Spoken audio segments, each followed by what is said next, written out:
everyone, it's happy Wednesday. Welcome here to Techstrong Gang, where we're still going to fact check.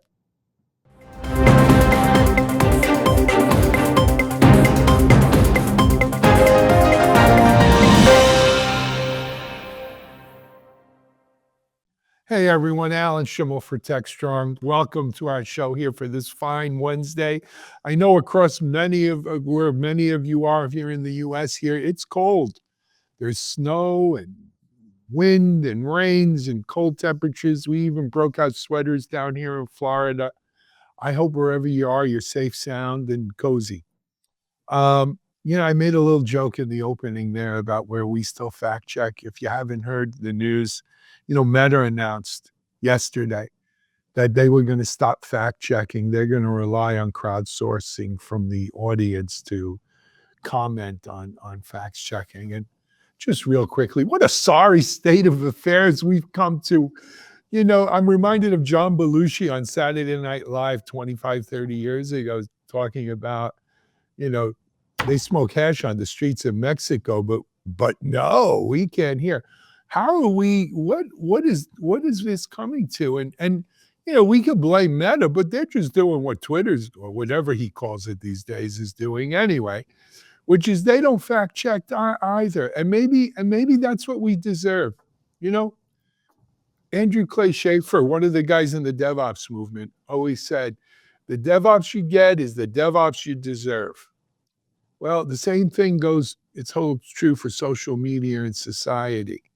The social media you get is the social media you deserve. If we as a society are not going to hold our social media providers' feet to the fire about stop polluting our kids' minds and everyone else's minds with bull crap, then we get what we deserve.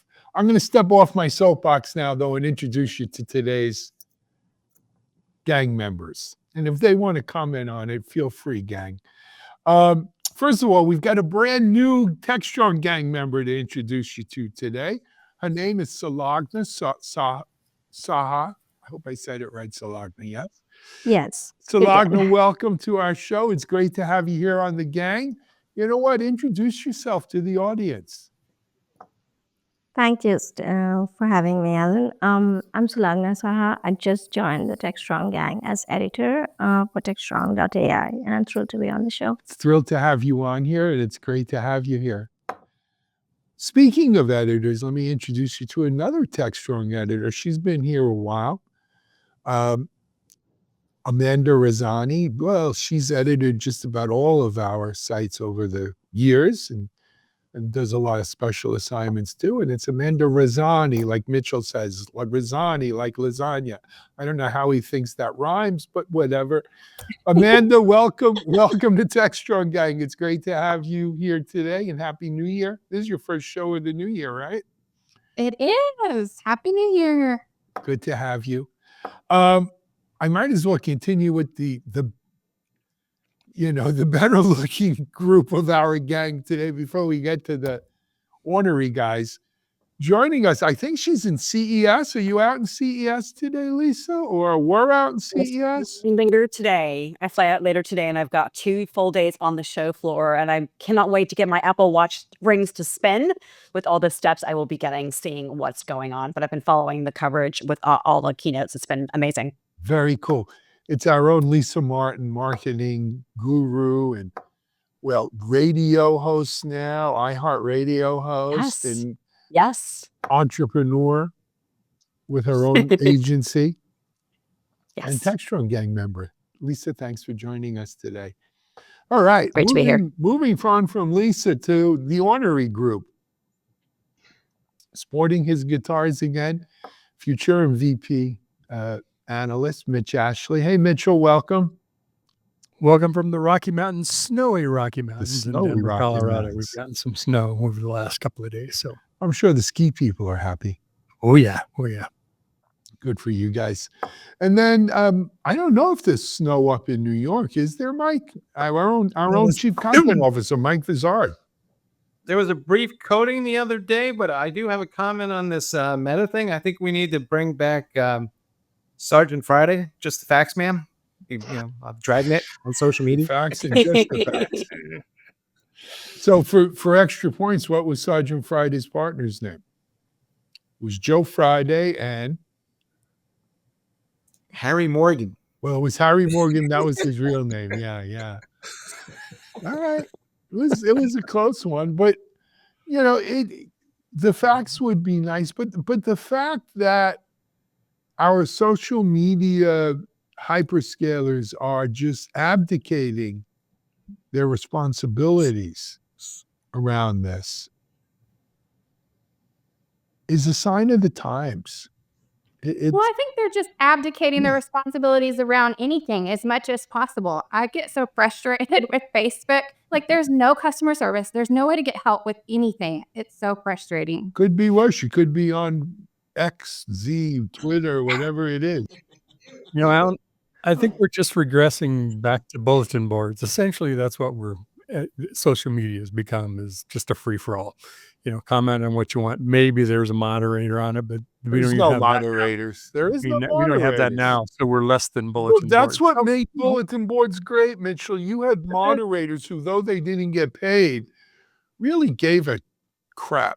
And Maybe made AOL sure chat they rooms kept is a it. better analogy. Yeah, maybe that's what it is. I just, you know, we're devolving into a society of whoever screams the loudest. All right. Well, we And the can't most. agree to what a fact is either on social media or off social media. So, you know, it's just a reflection of the time. Yeah. Good point. Sad. Touche. What a sad state of affairs. Anyway, let's move on from that, and we'll try to keep it factual as best we can here today. Mike, we've got some news. Well, CES, as Lisa mentioned, is chock full of crazy, futuristic, and that's what makes CES, right? AI-empowered robots. It's a thing.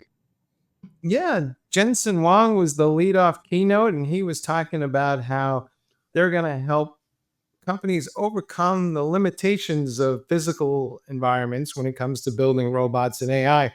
And the issue is when you go build an AI app, it doesn't really understand the laws of physics. So they're trying to create a virtual environment so that if you create a robot, it will understand that it can, if it hits something, that there's going to be some resistance to that force, and therefore, you know, it should be avoided. But it can calculate what the impact of that is. And today, if you go do that, you have to actually go build a robot or the car or whatever it is and smash it into something about 100 times for it to learn. So they're trying to do that in a virtual environment. And the goal is to reduce the cost of creating all these robots so that they will be millions of these things ultimately. And then the second thing they talked about, which, you know, was kind of a little more immediate to some folks maybe, is they want to go build something called Project Digits, which is a $3,000 desktop system that combines ARM processors and NVIDIA GPUs for data scientists and developers to go build either these new types of AI apps or any type of AI app for that matter. And so if you look at it, it seems like we're trying to say that there are, like, you know, if you listen to how he presented it, he said there's multiple classes of robots, right? Gen AI is a type of robot for software, and now we're going to have all these physical robots. Some of them include cars, and some of them include actual robots, and robots will come in all sizes and shapes, as we've seen at CES already. So I don't know, Alan, are you ready for the robot era? I would feel better if we had a law of robotics, right? Like in Asimov's law of three rules and the zero law of robotics, because I do think we're going to need to have some. It would be good if we got out ahead of this. You know, Gen AI burst on the scene, and Elon Musk and all these people were signing the letter about we should stop development. It could be terrible until they got their money into it and got their deal with it. But it would be nice if we put some parameters on robotics right now with AI, because I do think there is, you know, room for a lot of, I mean, think about it, you could have clone wars, right? An army of clones. You don't have to send soldiers anymore. So if some dictator, tin pan dictator here in the US or somewhere else wants to call out the troops and he's worried about whether American troops would fire on American citizens, well, you don't have to worry about that if you've got an army of robots. And that's a scary thought. That's a scary thought. On the other hand, I thought the C in CES stood for consumer electronics.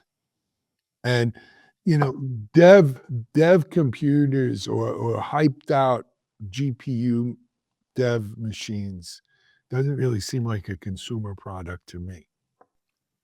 But look, Jensen loves a keynote. They're making Absolutely. a case for providing the tools for everybody to go build both industrial and consumer toys, right?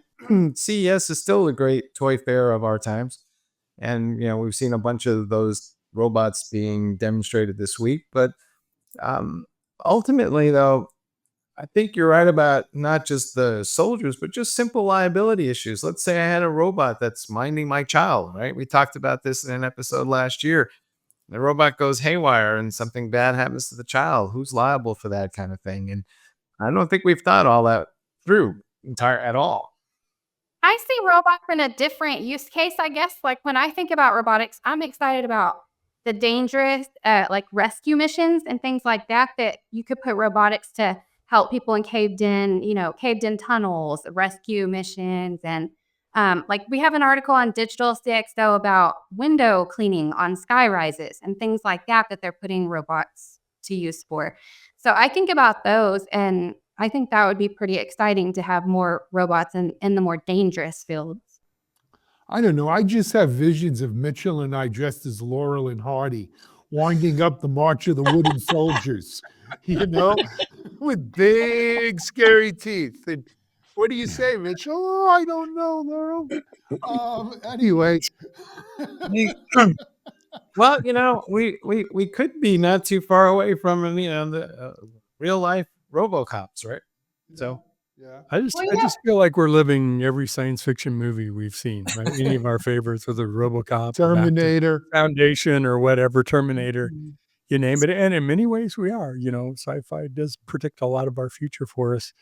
And, you've said many times, I've said the same thing, which is, this train don't stop, right? We're not stopping the AI train to say, well, wait a minute, what's the right thing to do? We'll bolt on things later, maybe, hopefully, but before it's too late. There's the industrial path of this. There's the kind of worker path of this. You were talking about that, Amanda, about, taking on dangerous jobs and things like that. Certainly great applications for it. There's the personal side of, now my Zoom thing on the floor can also pick up my socks because it's got an arm to go pick up something. Okay, I appreciate that, but I've got a lot more than socks to pick up. My problem's a lot worse than that. But what's part of, to me, where we're kind of collapsing the consumer versus tech and industrial is putting AI on the desktop, not just in consumer devices, but the announcement of the the CV20 chip based system that's a supercomputer on your desktop to do essentially real AI, not just development, but some level of operations. You can imagine where that's going next, to deploy AI out to the edge.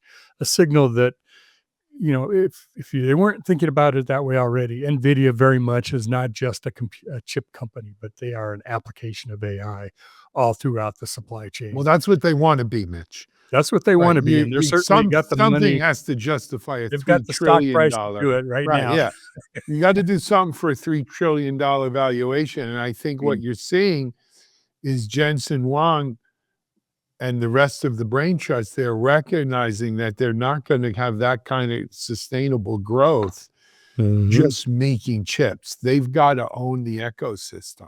Well, don't make the And they Intel gotta mistake create- too. It's just make the chips, right? You want to own the whole ecosystem. Right. And they, they were doing it with software, right? The whole, I forget the name now of their open source, CUDA, right? Kind of owning that. But now they're going to be, I wouldn't be surprised to see them making robots at some point. Absolutely. I think so. And software, that runs on the Apple Vision to be able to train those models, do it more effective, cost effectively for real world applications. We've talked about in the past the need for some sort of Manhattan project for AGI. I might counter and say we need a Manhattan project for AI safety protocols, because it seems like one of the things that comes around here is that these LLMs are, I guess, programmed in some level to try to get around the safety protocols as much as they possibly can in the interest of fulfilling their mission. And the machine doesn't reason between the why of the safety protocol. It just kind of goes to execute whatever it is that it's being asked to do. And it seems to get around these safety protocols that people are trying to put in place. So I think we have a big problem here in terms of the safety protocols that are in place seem to require a lot more R&D work than has been done thus far. Laws of robotics. To that point, Mike, they're finding that what models have been trained on are very difficult to get it to do other things. I saw an example where someone was trying to get the GPT models to create an image of a set of clocks or watches that are set to 5 past 10 p.m. Noon, and you could do it with a lot of work, but it's been trained on so many pictures, so many images of watches and clocks that are set till 10 after 10 p.m. because that happens to be a very visual pleasing way to present watches and clocks, with the arms kind of pointing up like that. And to get it to do something that is so ingrained, and now we're realizing, oh, that's something that it's been trained so many times with so many instances of data. To get it to do something else is really difficult. What other things like that have been programmed or trained into these models, right? We're just discovering that. Hey guys, I feel like we're in a STEM class and we've got half the class of women and they're not participating. So Yeah, no, shut up. let's I'll be hear from Sulagna. Let's hear from Lisa. Amanda, you chimed in a bit. What do you ladies think? One of the things that caught me, Sulagna, is No, go ahead. the NVIDIA partnership with Toyota for the next gen of vehicles. It looks like to me that this is a new focus for NVIDIA from a go-to-market perspective to focus on the automotive industry. Ellen, you bring up the point that CES is the consumer electronics show, but NVIDIA is a household word. It's all over the news every day. I know that happens here in Silicon Valley. I'm sure it's happening elsewhere as well. And what I also heard, I had a lot of colleagues that were there. I watched it from the comfort of my backyard last night. There was like a 2-hour wait to get in, and that Mandalay Arena seats 12,000 people. So presumably it was full. So it was nice to hear a jam-packed keynote, probably one of the most jam-packed with announcements I've heard in a long time. Of course, Jensen came out in his star-studded, very Vegas-style black leather jacket. But I think the interesting thing is what they're doing there to really kind of expand their go-to-market. Like I said, with automotive industry, with what they're doing with robotics, I think it's exciting to hear where they're going so that they can grow and scale. And to your point, it is about owning the ecosystem. That's something that they're doing with top partners, and they do it really well. Fair. Sulagna, you were going to say something? I was going to touch on the responsibility part of it. So companies, the problem is made worse by the fact that companies have a vested interest in bypassing the laws, and so like until the power consumption became a problem, no one was thinking about green data centers or responsible AI. So I think it'll be a few more years before we start to see this heading down the way where companies are more mindful of following the laws and that kind of stuff. Yeah, unfortunately, there's a lag time for society and the legal system to catch up to technology. We've spoken about this in the past, and I think that's what we're dealing with. But look, Lisa, I can't wait for you to get out there and give us a report from CES. I know. Friday's show is going to be all jam-packed because there's so much there. It's amazing. Can you do me a favor? You mentioned Toyota. I got some invite from BMW because I'm a BMW driver, that they have some cool stuff going on at CES. I'd love to hear from you what Oh, you got it. what BMW's What- got planned. I would love that. One of the three of the things that I'm really interested in uncovering is from a consumer perspective, especially from my iHeartRadio gig, is what's going on with connected vehicles. What's differentiated BMW versus Toyota versus what other companies are doing. I want to understand what some of the really, really cool, just crazy gadgets are that people would be like, are you kidding me? And then I also want to understand more of those consumer goods that people are like, yeah, I would stand in line for that. So I've got my whole 2 days mapped out. So you'll get Friday's show will be jam-packed with what I uncover. So Lisa, that sounds great. And that kind of gives us a segue into our next block that we're going to talk in here, which is your preview of what you've seen in CES so far. But before we do that, let's take a quick break here on Techstrong Gang. We're going to come back and talk more CES in just a moment. Modernize your business to fuel innovation and elevate customer experiences. With the Builder Community Hub, AWS and its partner network provide essential tools for transforming applications and infrastructure to fully leverage the cloud. Discover free trials, in-depth demos, and essential resources to empower DevOps engineers and developers to deliver value faster and more reliably. Visit the Builder Community Hub to learn more. Welcome back to Techstrong Gang. Let's dig into CES 2025, the consumer electronics show that draws hundreds of thousands of people into Las Vegas every year. The whole strip is taken over, and there are the widest spectrum of cool technology gadgets from a consumer perspective and an enterprise perspective we see as well. I'm very fortunate to get to go to the show this year. I'm leaving today, so I'll have 2 full days on the show floor. We talked about NVIDIA and A Block, and one of the interesting things that Alan brought up was that this is a consumer show, yet it led off with NVIDIA, and it was a standing room only 12,000 seat arena where the rock star of enterprise AI, Jensen Huang, gave a great update about what NVIDIA is doing to expand into robotics, to expand in the automotive industry, et cetera. But there's some other really cool things that I'm particularly drawn to, and one of them is from Samsung. They've unveiled a number of very cool things I want to share with you guys about. They unveiled the Galaxy Book 5 Pro and Vision AI. What is that?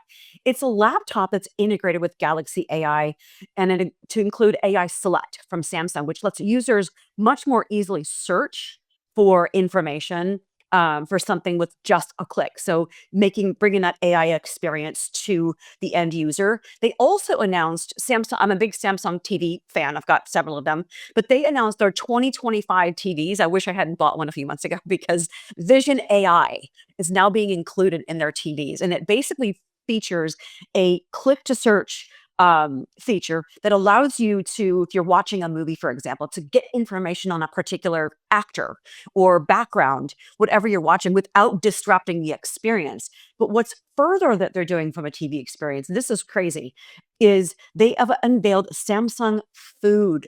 No joke. They actually announced this on Sunday. This is a feature of the 2025 TVs. It uses AI to recognize food on your screen and generate a recipe for it. But it can do more because there's also a Samsung Food mobile app. So if you're ordering groceries or food from restaurants through the Samsung Food mobile app, it will know that, and it can actually provide you with a list of things that you need or that you already have to make whatever recipes you're seeing on screen. So amazing technologies from Samsung. They've been doing great things for a while. So I'm very excited to see how that works and who is using it already.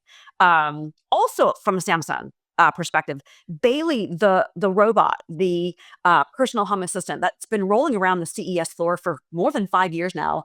Finally, we're hearing from Samsung, they gave a loose kind of nebulous, it's going to hit the market in the next 12 months. So I'm curious to Mitch's earlier point, can it do more than pick up my socks? Because I need that too. So lots of great things from Samsung, but also Toyota talking about rockets. They were vague in that, but it's so interesting to see some of these companies we know as car companies really branching out into literally outer space to bring us new technologies and opportunities. So that's just scratching the surface of what's going to be at CES. Can I get a flying car? I bet you can. I'm going to be looking for that, Alan. I'm going to sign you up. Mike and Mitch and I, we're from the Jetsons age, man. I thought we'd have a flying car by now. That folds into a briefcase. That's going to be one of the things I'm looking for. All right. Hey, I am excited about solving this first world sock problem, though, because I'm looking forward to throwing my socks around. No, the issue is going to be not just can it pick up socks, can it find the lost socks that the washing machine ate? Yeah. You could do that. Now I'm all for it. I wanted to find my keys, my wallet, my cell phone, and then I'm really Well, I happy. put AirTags on all that stuff. Yes. I was going to say AirTags. So Lisa, on the television thing, do you think that I'm gonna in the future, conveniently see an ad from, I don't know, Butterball turkey followed by, some insight Oh, as to what absolutely. ingredients I need to go Yes. buy to make the perfect turkey dinner? Is that how this is all gonna come together? I think so. I will let you know once I dig in more, but I think it's such an interesting slash weird development. But if there's a market for it, Samsung is all over it. I think we're going to be seeing a lot more interactivity with Vision AI from Samsung that's going to allow us to do a lot more than just food. But I think it's an interesting step in a direction that probably, with the popularity of mobile, delivery apps, I think they're tapping into something that's a pretty big market. And so I think we're going to be prepared to be, I don't want to say bombarded. I hope it's more subtle than that, but we're going to be given a lot of opportunities to buy No, turkeys. I think that's from an spot on. advertise. I'm sorry, go ahead, Mitch.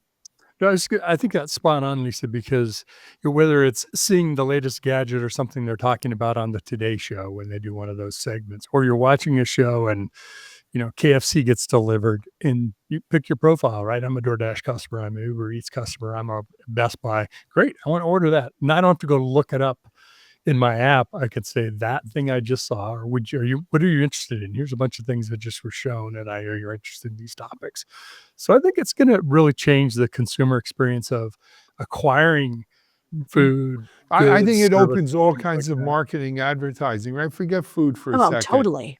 right? Yeah. You're in someone's apartment and you see a TV or a stereo or something, and you move your cursor over and it says 361 added to my Amazon list. Boom, Do they done. put in child protection so you don't get 52 orders from Oh, You KFC? might. yeah. Here's- Showing up? Wait, fine. wait. I think the research. How much can it see as to what you might be doing? Am I going to be sitting in front of my television eating wings, and then the television's going to go, "You want some fries with that from Uber Eats?" Yes, I imagine so. That's the creepy part, though, right? It is But creepy. speaking of that, in terms of the vision perspective, sorry, Alan, something that I'm really excited to look at are these smart glasses that actually look like glasses. We saw Apple launch the Vision Pro about a year ago, the hefty price tag, although NVIDIA does have an interesting partnership with Apple using the Vision Pro, by the way. But we've seen these immersive headsets that are just not, the public isn't ready for that yet. Meta has launched not just its Quest Pro at a much cheaper price point for people that want to dabble into what is still nascent technology, but this holiday with the XR smart glasses that look like glasses. So you're getting this vision there's a ring that comes with it, and it helps you control kind of what you see without having to tap the frames. That'd So be I cool. think, yes. And I think, we think about Google Glass from the last decade, and that people were concerned with, are you going to be recording me if I'm, in a pub with friends? This is an interesting Well, alternative. And I'm curious Ray-Ban what has the had a experience is. similar. Ray-Ban Ray-Ban with has Meta, that. yes. Yeah, Ray-Ban and Yes. Meta have had that a while. Yep. I looked into it, but I need reader sunglasses, and they don't do it in readers yet. Hey, I'll Alan, inquire about remember, that. I just Alan, want remember Jarvis when with we the were British kids accent. and we had comic books, and the ad on the back of the The comic book was X-ray ones. X-ray glasses? Yeah. Yeah, that used to set my adolescent imagination on fire. Right next to the muscle building. Stanford Place. Oh God! But I do think it's coming. Just We're a heading to quick the word. Iron Man Jarvis AI, Yeah. It's- But that's but what on the squirrels issue want. of Samsung specifically, I got a bone here, my own personal thing. I wish they'd spend more time improving the durability and quality of their screens as much as they put into the gadgets and bells and whistles. I invested in a Samsung 8K, like their hottest TV 3 years ago now. And in 2 years and 2 months, it developed a green line running down. And I called Samsung and they said, they had me run through all the diagnostics. They say, yep, this is a very common thing. You need a new panel. I said, oh, okay, when can you come do it? They said, well, as soon as you can fork over the money because the panel only has a 2-year guarantee and you're at 2 years and 2 months. That Samsung is now my Zoom platform here in the office because I don't mind a little green line for my Zooms. But I went out and bought a Sony. And it's not 8K, but I do want to just call out that we all go for the shiny new objects, and a lot of the screen technology itself, 98-inch, 99-inch, 100-inch TVs, and all of this stuff, these panels. I actually had my Sony had to have service this past week too. The HDMI ports weren't working. So the guy came, took it off the wall, took off the back. It's the first time I've seen the innards of these machines. The panels are really thin, and there's a motherboard, power pack, and some fans. But they need to improve the durability, and they're a little bit, they're so advanced and so much going on. My Sony's a mini LED, but no one wants to be shelling out $3,000-$4,000 for a TV every 2.5 years. I'll look into that, Ellen. Yep. Screen Tell them technology. that was my 2 cents. I told it to them in their, survey form.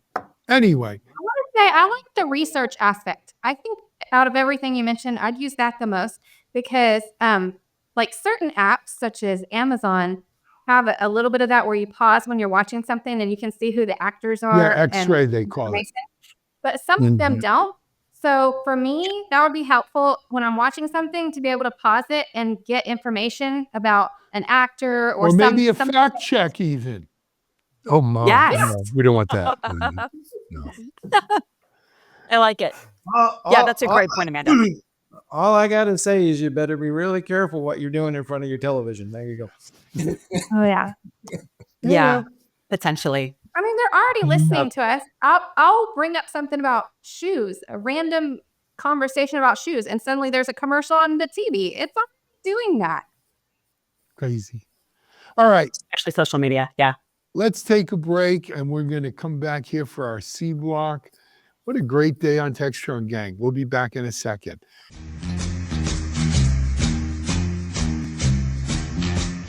Hey, everyone, it's Sunny. And share. Ladies and gentlemen, tech enthusiasts and future gazers, gather round.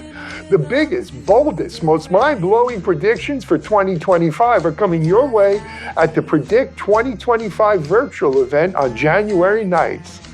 Oh, Sonny, you're predicting something again. Last time you tried this, you said Laserdiscs were the future. How'd that work out for you? Hey, Cher. Not every prediction's a hit, but that's why we've got the real experts this time. Top analysts, visionaries, and tech leaders sharing what's going to rock our world in 2025. So no Sonny predictions this time? No flying toasters making a comeback? Very funny, Cher. But seriously, we're talking AI breakthroughs, cybersecurity game changers, the future of DevOps, cloud innovations, and so much more. And what about my favorite prediction, a smart mirror that tells you how fabulous you look every morning? That's real innovation. You're already ahead of the tech, Cher. But if you want to hear the really big stories in tech for 2025, you've got to tune in on January 9th. The event kicks off at 8:45 a.m. Eastern and runs until 2:30 p.m. And the best part, it's all virtual. No stuffy conference rooms, no long commutes. Just grab your coffee, your laptop, and join us from anywhere in the world. You know what else? It's not just predictions. It's insights, strategies, and a whole lot of fun. Well, Sonny, if this event is as good as you say, maybe they'll finally name a technology after you, like the Sonny 2.0, predicting your jokes before you tell them. That's a good one, Cher. But the real joke is if you're missing out on this. So don't miss Predict 2025. That's right. Mark your calendars, January 9th, 8:45 a.m. Eastern. Be there or you'll miss the biggest scoop on the future of tech. See you at Predict 2025. Be there.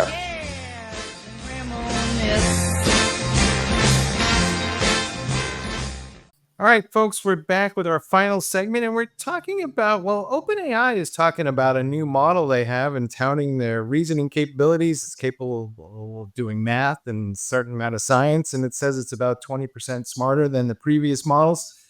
And we're seeing the rise of these AI robots and agentic AI. And a lot of that comes down to, well, just how smart are these LLMs? Sulagna is joining us today, and she wrote an article that looked into this for Techstrong AI. You should all check that out. But Sulagna, what is your sense of how smart are these reasoning engines going to be, and how smart are they going to get? Because some folks are saying, they're about as smart as a 5-year-old, and other people are saying, you can run your entire life off them. So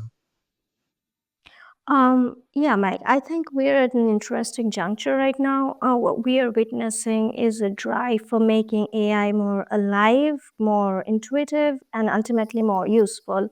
I've talked about this in my article that in the first wave, we saw companies going all in building passively good virtual assistants and then embedding that technology widely across products. Now we're seeing with companies like OpenAI and Google launching new versions of AI models that AI is moving up from being prompted to be more autonomous and more independent. And by no means they're 100% perfect still. AI reasoning can still be quite flawed, but they are much more improved than their predecessors. And these models, they have better reasoning capabilities. Some are claimed to even be at par with PhD students. That's what the makers are claiming.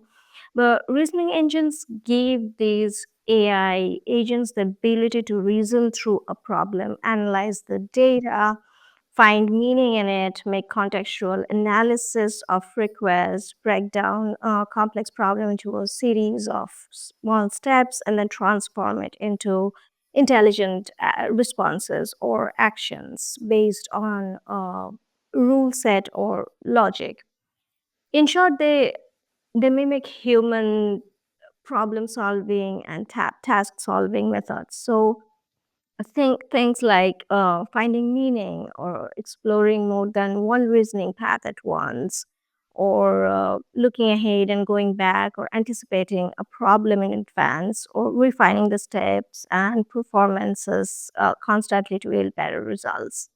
That's how AI agents will be able to do mathematical reasoning, write perfect codes, and solve domain-specific problems in science, etc. Now, the fully autonomous AI agents may take still a little bit of time to arrive because, again, it's all in the experimental stages. But the natural progression of those agents and co-pilots and the evolution is definitely worth following. I've been playing with the OpenAI. The model you're talking about is the O1 model, I assume, right? And well, that's And then O3, yeah, they recently launched O3, is O3 successor. available now? no, Already, they're yeah. just Yeah. showing that. I now. mean, yeah. Oh, because I've been using O1 for the last couple weeks now. And, whether it's full of beans or not, I don't know. But when you give it a thing, it says thinking, reasoning, it tells you what it's doing while it's doing it. But what I found interesting is a lot of times I still go back to 4.0 because, like, if I wanted to draw a picture, O1 describes Mhm. a picture, it doesn't draw a picture. Um, Right. O1 seems to be more aware. Because it used to be I knew that the OpenAI model was drawing on an LLM made up of stuff. It stopped collecting info in 2021, 23, whatever the year was, where it says it seems like O1 supplements what it has there with what's available on the web currently. And I'll give you, for instance, in yesterday's show, we spoke, unfortunately, about the passing of our friend Amit Uran. And I wanted to do a little bit of an article on it, and I had asked O1 to help me write a tribute with Amit. And though it had plenty of information on Amit, it refused to write it. It said because it could find this was before it was publicly announced. It could find no public announcement confirming his passing and therefore refused to write it, which I thought was pretty sophisticated, right? That because it wasn't just what it had in its LLM, it actually went out on the web to verify that. And that was a step further than I've ever seen the AIs go.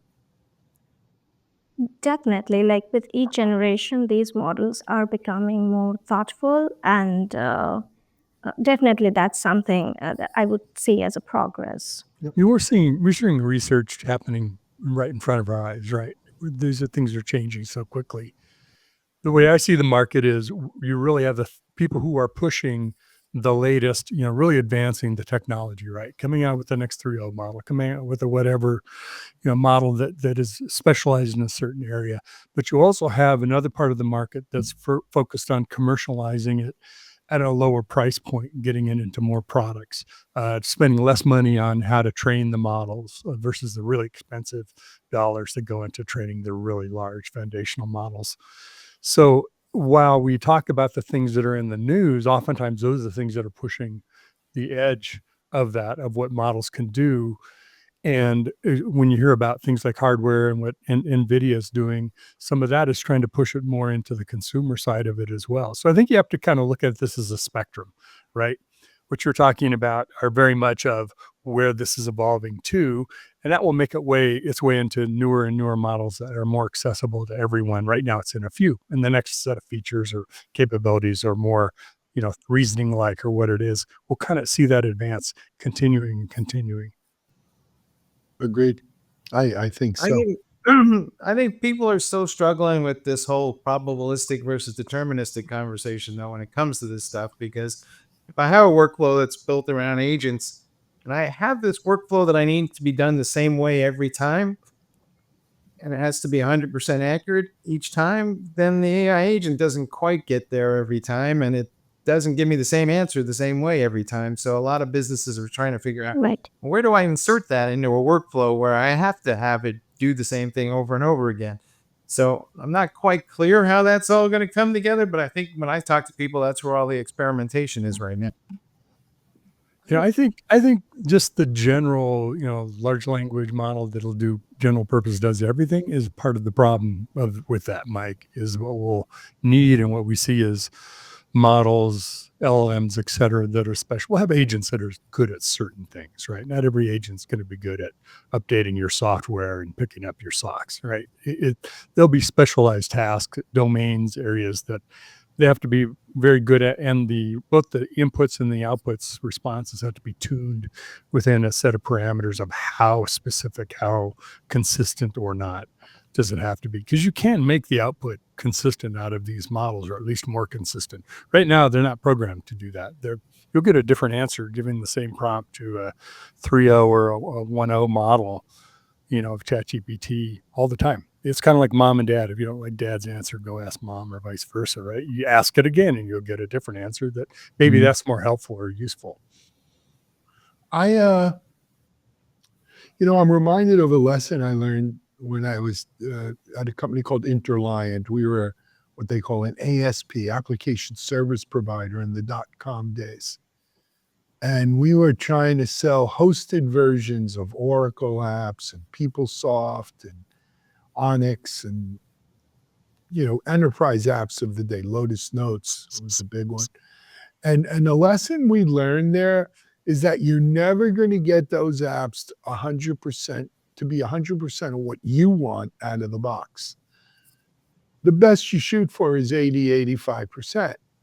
And then you got to tune the other 15% or so. And that was a pro serve gig. We found out. We started buying pro service companies. I think we're going to find the same thing with off the shelf LLMs, right? And look, there's going to be the hyperscaler LLMs, I call them, and they'll probably be owned by the usual suspects in the hyperscaler crowd. But then there's going to be smaller LLMs, specific LLMs, agentic kind of things that Mitchell's talking about.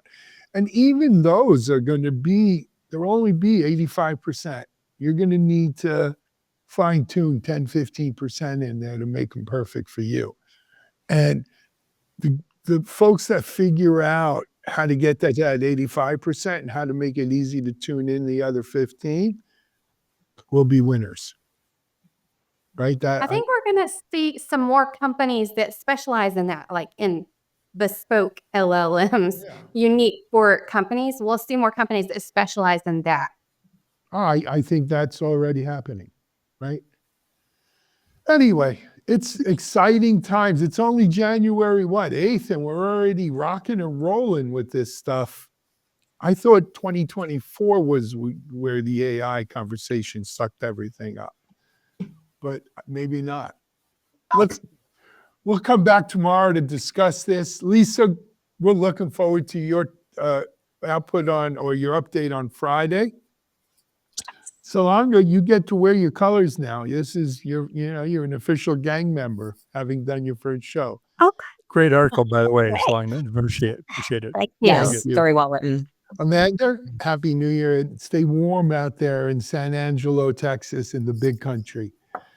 Mitch, Mike, I hopefully will see you tomorrow here on Techstrong Gang, along with some more gang members. Until then, this is Alan Schimmel. We've got a full day of Techstrong TV, so stay tuned for that. But for now, that'll call a wrap on Wednesday. Techstrong Gang, we're out.